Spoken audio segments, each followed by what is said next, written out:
Alors après, il y a un autre sujet qu'on n'abordera pas, c'est qu'on découvre aujourd'hui de plus en plus que des personnages politiques qu'on estimait des personnages de résistance, quelque part, on va dire des patriotes ou des souverainistes, sont au minimum bisexuels. C'est-à-dire, ils ont tous un amant, on va pas citer de nom, mais ça aussi, on dirait, on peut citer Dupont-Aignan alors, et puis on peut citer Dominique de Villepin avec... Lambert Wilson. Voilà, ce que tout le monde sait, évidemment. On a l'impression que pour être coopté par l'État profond, il faut déjà avoir ce qu'on pourrait appeler une sexualité défaillante. Hein, c'est-à-dire, parce que par rapport au peuple... bisexuel, c'est ça Par rapport au peuple, ça veut dire que quand on sait que t'es homo, alors que tu te fais passer pour un cador, ou un héritier de Gaulle, ça te crame un peu, parce qu'il y a quand même, on le voit avec le football en ce moment, que quand on demande d'arrêter les matchs pour slogan homophobe, le président de la fédération dit vous allez tuer le football, parce que le mec qui va au football, il aime bien pouvoir crier PD, tu vois ce que je veux dire. C'est des fondamentaux anthropologiques, ça, tu vois. Non, OIS.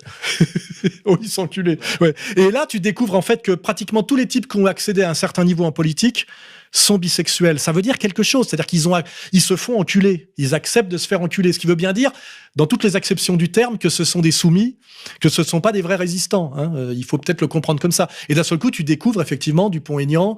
On vient de me balancer Asselineau, là, tu vois. Alors, je confirme pas. Oui, on vient de me le balancer, là. Édouard Philippe, tous, bisexuel, voilà, ils le sont tous. Donc, on a l'impression que c'est une des cases qu'il faut cocher pour avoir le droit d'accéder au niveau supérieur. Tu vois ce que je veux dire ? J'adore la case qu'il faut cocher, lol. Non, mais je découvre tout ça, moi, tu vois. Voilà.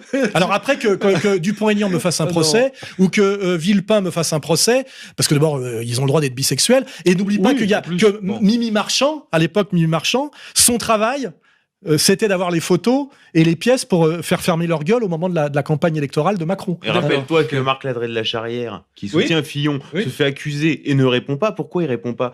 Parce que Mimi Marchand l'a couvert un an avant sur la condamnation de son fils pour pédophilie.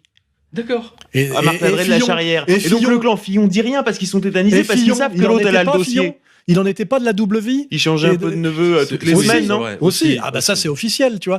Ils en sont... Donc on dirait que pour accéder à un certain niveau d'exécution politique, pour être sûr que les mecs soient bien des double cross, il faut qu'ils soient sexuellement des double cross. Tu vois ce que je veux dire ?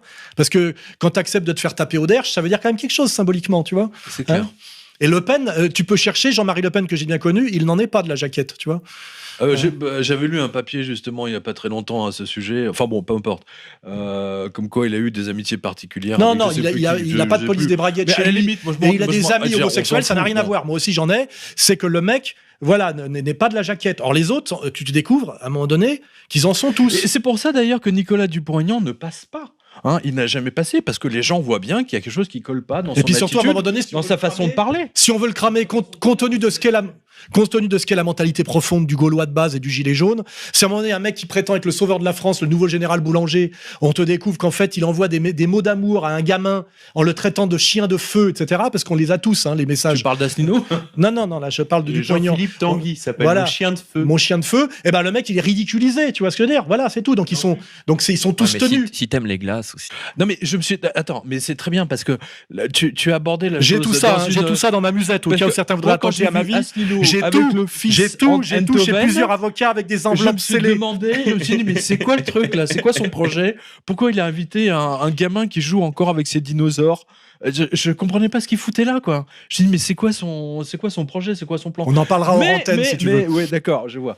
Ok, bon. En tout cas, c'est peut-être arrêter là parce que c'est le tonneau des Danaïdes. Hein. Ouais, c'est ça. Ouais. On en finira jamais là-dessus.